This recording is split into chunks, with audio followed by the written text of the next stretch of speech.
فخذه. أما ما مألوف أن واحد يفقد عزيز يروح يطين نفسه من رأسه إلى قدمه أو ينبح. هذه تصرفات لا يقرها الأئمة الأطهار، ما يرضون لأحبائهم وأتباعهم أن يظهروا بهذا الشكل. في منطقتنا اكو شعيرة دي يسموها شعيرة التطين.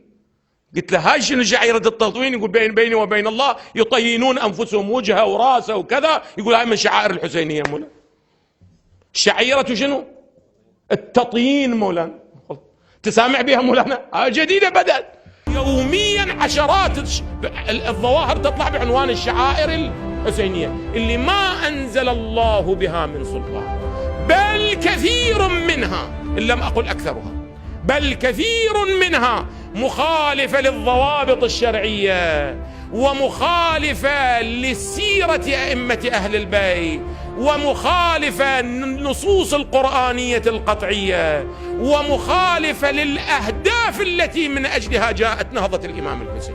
منافي، يعني كلا هذين الشرطين غير متوفر فيه.